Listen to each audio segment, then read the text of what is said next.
عزیز طالبات، آج ہم اردو سیکنڈ ایئر کے حصہ غزل کا آغاز کر رہے ہیں اور ہمارے سب سے پہلے شاعر ہیں خواجہ میر درد۔ ڈیئر اسٹوڈنٹ، خواجہ میر درد دہلی کے ایک معروف خاندان کے چشم و چراغ تھے۔ ان کے والد کا نام خواجہ ناصر اندلیب تھا۔ خواجہ میر درد نے ابتدائی تعلیم اپنے والدین سے ہی حاصل کی۔ وہ شروع سے ہی درویش منش اور کانے مزاج انسان تھے۔ فقیری اور درد مندی انہیں وراثت میں ملی۔ والد کے بعد جانشین بنے۔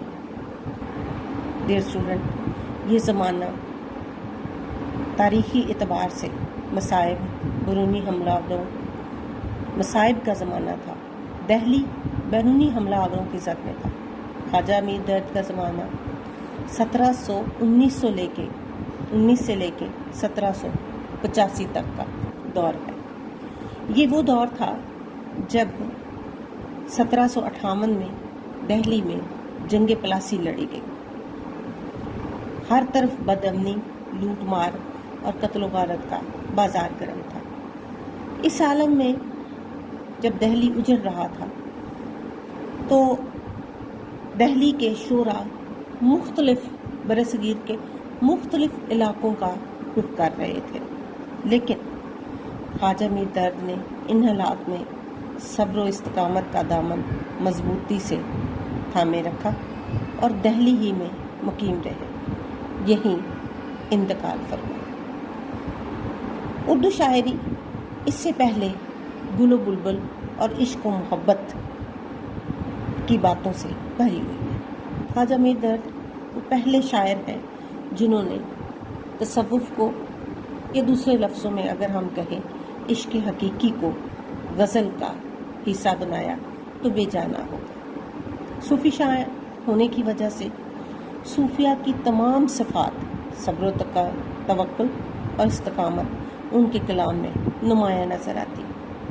اگرچہ میر درد کا دیوان مختصر ہے، لیکن شاعرانہ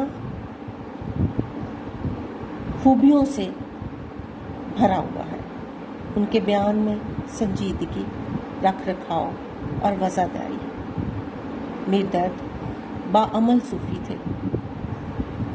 دوسرے شعراء کی طرح تصوف محض نظریات کی باتیں نہ تھیں، بلکہ انہوں نے نہایت خوبصورتی سے تصوف کو غزل کے سانچے میں ڈھالا اور خشک صوفیانہ خیالات اور افکار کو سادگی اور موسیقیت اور ترنم کے ساتھ شعر کی زبان میں ادا کیا۔ اثر آفرینی اور درد مندی غزل کے درد، خواجہ میر درد کی غزل کے بنیادی اوصاف ہیں۔ آج ہم غزل میر درد کی پہلی غزل کا آغاز کرتے ہیں۔ غزل کا پہلا شعر ہے، میر درد کی غزل کا پہلا شعر ہے: کام مردوں کے جو ہیں سو وہی کر جاتے ہیں، جان سے اپنی جو کوئی کے گزر جاتے ہیں۔ ایسے اس غزل میں میر درد کہتے ہیں وہ لوگ جو خدا کا راستہ اختیار کرتے ہیں، یہ وہی لوگ ہیں جو اپنی جان خدا کے راستے میں قربان کرنا جانتے ہیں۔ خواجہ میر درد، ڈیئر اسٹوڈنٹس، یاد رکھیں جب بھی ہم کسی شاعر کو پڑھنا شروع کریں گے تو اس کے عہد کے مسائل اور مشکلات سے واقفیت بے حد ضروری ہے۔ شاعر ماحول کا اثر قبول کرتا ہے، یا دوسری صورت میں ہم یہ کہہ سکتے ہیں کہ ماحول شاعری پر اثر انداز ہوتا ہے۔ بالکل اسی طرح شاعری ماحول پر اثر انداز ہوتی ہے۔ خواجہ میر درد نے بھی ان پہ بھی ماحول کا اثر ہوا ہے، نمایاں ہے۔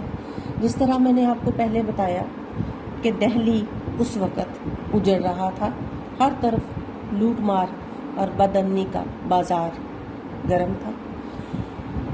اس تکلیف دہ ماحول میں خواجہ میر درد نے تصوف کا راستہ اختیار کیا۔ وہ ایک باعمل صوفی شاعر تھے اور انہوں نے دوسرے شعراء کی طرح تصوف کے نظریات محض باتیں ہی نہیں کی، بلکہ عملی طور پر وہ اس راہ کے مسافر بنے۔ انہوں نے بہت خوبصورتی سے تصوف کو غزل کے سانچے میں ڈالا اور خشک صوفیانہ خیالات و افکار کو نہایت سادگی، صفائی، لطافت اور شیفتگی کے ساتھ شعر کی زبان میں ادا کیا۔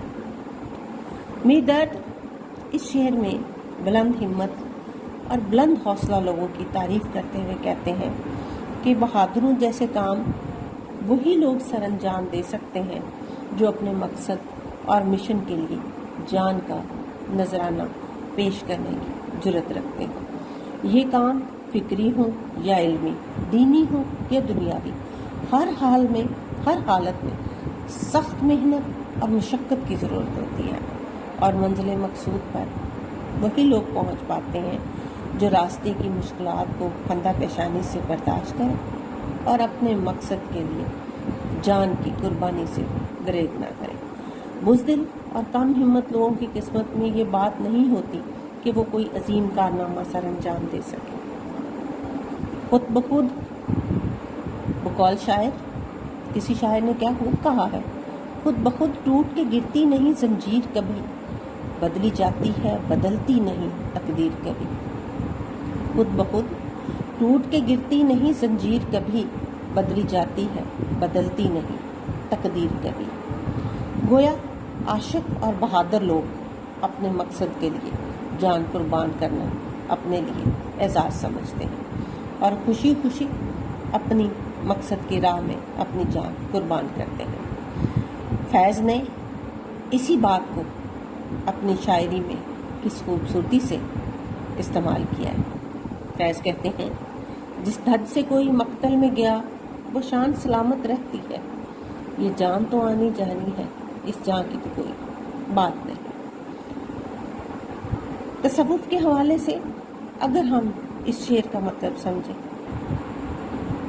تو اس کا معنی یہ ہوگا کہ سالک کو وہ لوگ جو اللہ کا راستہ اختیار کرتے ہیں، سالک ایسے لوگوں کو کہتے ہیں جو اللہ کا راستہ اختیار کرتے ہیں، اس کو عرفان ذات حاصل کرنے اور معرفت الہی، اللہ کی محبت کو پانے کے مقام کو سمجھنے کے لیے جن مجاہدوں اور ریاستوں کی ضرورت ہوتی ہے، اس میں وہ اپنے نفس کی سرکشی کو کچل کر اور اپنی خواہشات کی قربانی کو قربان کر کے آگے بڑھتا ہے۔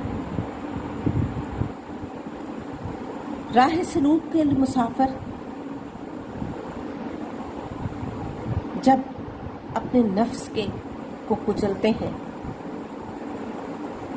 تو پھر وہ تصوف کے میدان میں بلند مقام حاصل کرتے ہیں۔ اس مقام کو حاصل کرنے کے لیے دنیاوی اشیاء سے تعلقات توڑ کر صرف خدا کی ذات سے لو لگائی جاتی ہے۔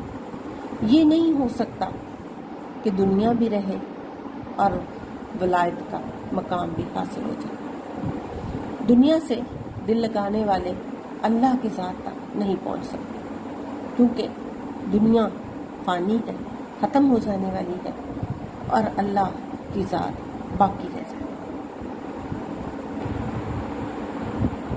تصوف مرد، اس میں مقام مردوں کے، اس شعر میں مردوں سے مراد، یہ میر درد نے یہاں پر لفظ مرد تصوف کی ایک اصطلاح کے طور پر استعمال کیا ہے، جس کے معنی ہے کہ جو بندہ خدا سے محبت کرتا ہے اور اللہ تعالیٰ کی رضا کے لیے اپنی رضا کو قربان کر دیتا ہے، یہاں تک کہ اسے جان کی قربانی بھی دینا پڑے تو وہ دریغ نہ کرے، اور اگر جان دے کر اللہ راضی ہو جائے تو اس سے بڑا کوئی مقام اور مرتبہ نہیں۔ غالب کہتے ہیں جان دی ہوئی اسی کی تھی، حق تو یوں ہے کہ حق ادا نہ ہو۔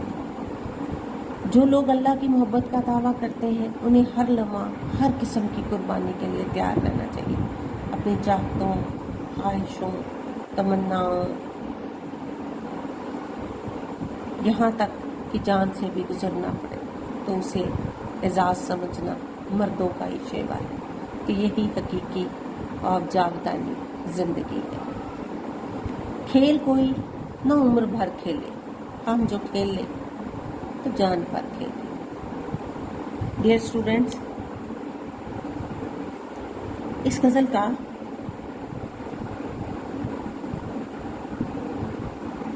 دس منٹ کا ہو گیا، اب اس کو آپ کہہ دیں کہ اب ہم اگلا ایک لیکچر آپ کا ہو گیا 10 منٹ کا، ٹھیک ہے؟ اب کہنا ہے کہ یہ آج کا ہمارا یہ لیکچر ہوا، انشاءاللہ اگلے لیکچر میں ہم آگے اگلے پڑھیں گے۔